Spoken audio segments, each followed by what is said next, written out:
안녕하세요. 마음으로 청지사 유중헌입니다. 이번 시간은 청소년 수련시설 홍보 방법에 대해서 같이 한번 알아보도록 할 건데요. 청소년 지도사 면접을 볼 때 요즘 같은 코로나 시대, 4차 산업혁명 시대에 가장 효율적인 청소년 수련시설, 그런 프로그램 홍보 방법이 뭔지 물어보는 그런 질문들을 할 수가 있을 것 같아요. 우리가 홍보는 PR이라고 얘기를 하는데 Public Relations. 자, 우리 한번 세부적으로 알아보도록 하겠습니다. 목차입니다. 먼저 홍보란 무엇인지 한번 잠깐 언급을 하고요. 홍보의 유형과 장단점에 대해서 알아볼게요. 그리고 온라인 매체의 특성 및 활용 방향에 대해서, 그리고 정부의 홍보 패러다임, 지금 현재 정부 그리고 이제 앞으로의 정부의 패러다임이 어떤지 확인하고요. 청소년 수련시설의 홍보 방향이 어떤 방향으로 가면 좋겠는지를 좀 얘기하고요. 그 다음에 청소년 지도사가 가져야 할, 홍보를 위해서 가져야 할 능력을 같이 한번 알아보도록 할게요. 그리고 마지막으로 질문에 대해서 이렇게 답하세요 순으로 이야기를 해보도록 하겠습니다. 먼저 홍보에 대해서 잠깐 알아볼 건데요. 홍보를 쳐보니까 홍보, 광고 이렇게 두 개가 나오더라고요. 홍보를 한자로 보니까 넓을 홍, 알릴 보. 그 다음에 광고는 넓을 광, 알릴 거. 두 개 다 똑같은 말이에요. 근데 영어를 조금 살펴보니까요. 홍보는 Public Relation, Promote, Promotion, Information이라 그래서요. 홍보는 어떤 소식이나 사실, 정보 등을 다른 사람에게 알리는 것을 의미하고요. 광고는 영어로는 이렇게 되어 있어요. Advertising, Commercial, Product Placement라 그래서 요거는 조금 물건을 판다라는 그런 개념이 좀 많이 있는 것 같아요. 뜻을 보면 광고는 어떤 일이나 상품을 여러 가지 방법으로 세상에 알리는 것. 자, 이렇게 나와 있습니다. 어쨌든 크게는 똑같은 의미로 보면 되는데, 그래도 청소년 수련 시설은 비영리 시설이기 때문에 홍보라는 용어로 활용해 주면 좋을 것 같습니다. 자, 홍보의 유형과 장단점을 살펴볼 텐데요. 제가 이렇게 이런저런 걸 좀 살펴보다가 그 청소년 그 전공서적인 청소년 프로그램 개발 및 평가론, 그러니까 한국 청소년 개발원에서 그 제작했던 오래된 책인데요. 거기에 이제 홍보의 유형을 이렇게 세 가지 유형으로 나타내 주었더라고요. 그냥 요것만 구분해 보도록 할게요. 인쇄 매체, 방송 매체, 뉴 미디어예요. 옛날에는 뭐 방송이 없을 때는 인쇄 매체가 주였겠죠. 자, 그 다음에 이제 뭐 TV나 이런 방송 매체, 그리고 뉴 미디어는 이런 스마트폰 같은 이제 그런 것들이 될 것 같습니다. 물론 저희 청소년 수련 시설의 수련관에서는 인쇄 매체를 지금도 활용을 하고 있어요. 그러니까 신문에 삽질을 하거나 각 가정에 배달이 되어지도록 하고 있긴 하지만 요즘은 이제 그 양도 굉장히 많이 줄었고요. 요 근래에는 그러니까 뉴 미디어를 활용한, 그러니까 SNS를 활용한 것을 주로 활용을 하고 있습니다.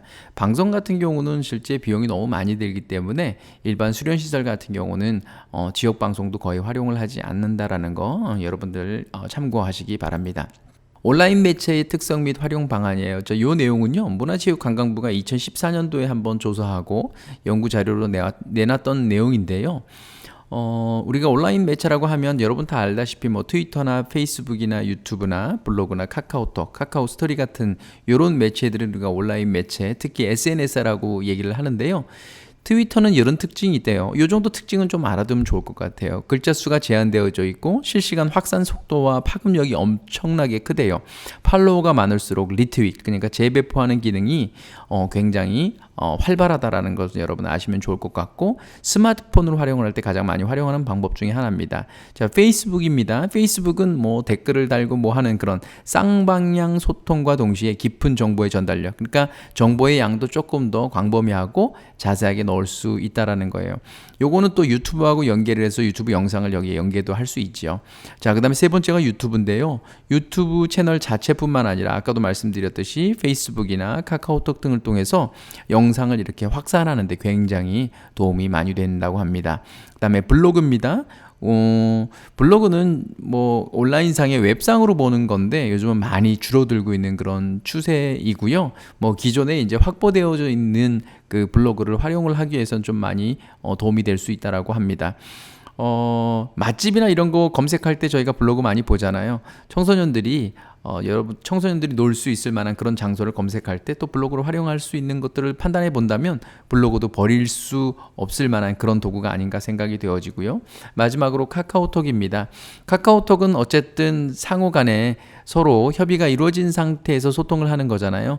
카카오톡도 적극적으로 활용을 했으면 하는 그런 바람입니다. 활용 방안은요, 여러분들이 멈춤을 한 상태에서 한번 좀 읽어보시면 좋을 듯 합니다. 자, 그 다음에 정부의 홍보 패러다임 변화예요. 예전에 이제 1995년부터 2000년대의 그런 산업사회 전자정부 시대 때, 그러니까 말 그대로 온라인, WWW 웹 세대라고 얘기를 하는데요. 이때는 정부 중심으로 그냥 일방적으로 통보해주고 정보를 알려주는 그런 형태였어요. 그러니까 유선 인터넷이 이제 활발했던 그런 상황이었었고요. 그다음에 2005년부터 2020년대는 정보사회 그 전자정부라고 얘기를 해서 웹 2.0이었어요. 이때는요 시민 중심의 정보 제공의 상황이었어요. 그러니까 원스톱 숍이라고 얘기해서 정부 서비스 연계 시도 접속을 했고 무선 인터넷이 많이 활발한 그런 상황이었었죠.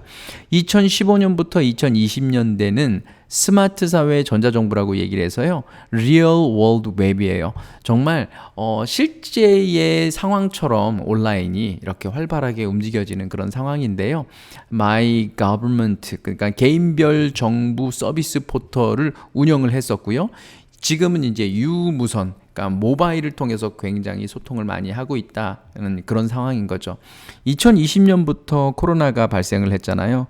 코로나가 발생을 하고 난 다음에 특별히, 그러니까 우리 스마트폰을 통해서 그러니까 소통을 하거나 스마트폰을 통해서 정보를 보는 일들이 굉장히 활발해진 걸 여러분들 아실 수 있을 겁니다. 2021년 이후에 코로나19 대비 홍보 패러다임은 그러니까 IoT 기술을 활용을 하거나, 그러니까 사물 인터넷이 되겠죠. 유튜브, 개인 SNS, 특히 이제 라이브 스트리밍이죠. 유튜브를 통해서 라이브로 방송을 하거나 아니면 뭐 여러 가지 줌 회의를 통해서 실시간으로 회의를 진행을 하는, 온라인으로 회의를 진행하는 그런 형태로 많이 변화되어지고 있다는 걸 참고하시면 좋을 듯 합니다. 그렇다면 청소년 수련 시설이 홍보를 어떤 방향으로 했으면 좋을까? 그러니까 제 개인적인 의견을 좀 한번 말씀을 드리도록 할게요. 처음으로요, 그러니까 지역 청소년들이 주로 활용하는 SNS를 파악을 하는 것들이 조금 필요할 것 같아요. 초, 중, 고등학생 대상으로요, 한번 확인을 조금 해보고 가장 많이 활용을 하는 SNS를 홍보에 활용을 했으면 하는 바람입니다. 두 번째는요, 수련시설에서는 유튜브와 페이스북 같은 그런 실시간 홍보 채널을 정말 개설을 하는 게 필요할 것 같고요. 이제 과거에는 어떤 한 사람이 이제 그냥 뭐 전 직원이 그거를 이렇게 뭐 홍보 채널이나 이런 것들을 활용하고 그랬었는데, 제 개인적인 생각은 홍보를 담당을 하는 전문 청소년 지도사가 필요하지 않을까라고 생각이 되어지고, 전문가를 활용을 해서 적극적으로 청소년 수련시설 홍보를 하는 것이 필요할 것 같습니다. 세 번째로는요, 지역 청소년의 SNS 직접 참여를 유도하려는 노력이 조금 필요할 것 같아요. 청소년들과 직접 만나서 우리 뭐 페이스북이나 아니면 유튜브에 적극적으로 활용할 수 있도록, 그렇게 참여할 수 있도록 하고요.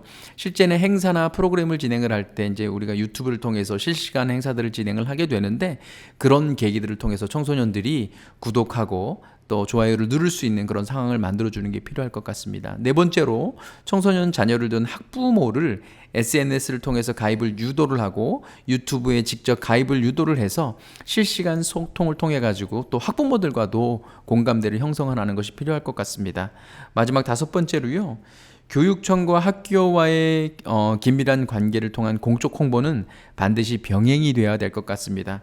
청소년들이 공교육 내에 존재하고 있기 때문에 어쨌든 그 아이들이 우리 활동 프로그램에 참여할 수 있도록 하고, 그 아이들을 위해서 여러 가지 다양한 것들을 제공을 하기 위해서는 교육청과 학교가 배제되어서는 안 된다라고 생각을 합니다. 청소년 지도사가 갖추어야 할 능력, 그러니까 이런 코로나 시대에 그리고 뭐 4차 산업혁명 시대에 청소년 지도사가 갖춰야 될 능력에 대해서 잠깐 한번 알아보도록 하겠습니다. 먼저 요즘은 거의 대부분의 회의나 프로그램을 줌을 통해서 해요. 그래서 화상회의 진행 능력이 좀 필요할 것 같아요. 회의가 됐든 프로그램 운영이 됐든 줌, 요즘 이제 뭐 리모트 미팅이라는 프로그램도 또 새로 부각하고 있는데 이런 프로그램을 활용할 수 있는 능력이 있어야 할 것 같습니다. 오프라인상에서 강의를 듣고 회의를 하는 것처럼 똑같이 온라인상에서도 아주 익숙하게 할 수 있도록 능력을 갖추는 게 필요하고 연습도 많은 필요하다고 생각합니다. 두 번째로 영상 촬영 장비를 활용할 수 있는 능력이 되는데요. 스마트폰이나 DSLR 카메라라든가 짐벌이라든가 이런 것들을 활용할 능력과 그리고 또 사진을 촬영을 할 때 정말 제대로 보여지기 좋게 보여질 수 있도록 촬영할 수 있는 능력도 필요할 것 같습니다. 그리고 세 번째로 이 촬영된 영상들 그리고 뭐 어떤 멘트들을 편집할 수 있는 능력이 좀 필요할 것 같은데요. 저 개인적으로는 프리미어 프로를 활용을 하고 있는데 굉장히 사용하기가 편리하고 사용하기가 쉽더라고요. 네 번째는요. 유튜브 채널 구비 및 운영, 그러니까 실시간 방송 능력이 좀 필요할 것 같은데요. 당연히 기관에 관련된 SNS를 만들고 활용하는 것도 필요하긴 하지만 청소년 지도사 개인도 개인 채널이나 이런 것들을 적극적으로 활용할 수 있는 능력을 갖추어야 되지 않을까라고 생각합니다. 마지막 다섯 번째로 SNS 활용 능력입니다. 자, 페이스북, 카카오 채널, 인스타 등 적극적으로 활용할 수 있는 능력을 갖춰야 되고요. 서로 이제 팔로우하거나 여러 가지 서로 이제 주고받는 그런 소통의 능력이 있어야 될 것 같습니다. 특히 코로나19 시대에는 오프라인상에서 소통하는 것들이 어려우니 이런 온라인상으로 적극적으로 소통할 수 있는 그런 능력을 키우는 것이 필요하지 않을까 생각되어집니다. 자, 마지막으로 청소년 프로그램을 어떻게 홍보하면 가장 효과적일까요? 라는 그런 질문을 혹시 한다라고 한다면 이건 어려운 질문은 아니에요. 여러분들이 편하게 답을 하시면 되고요.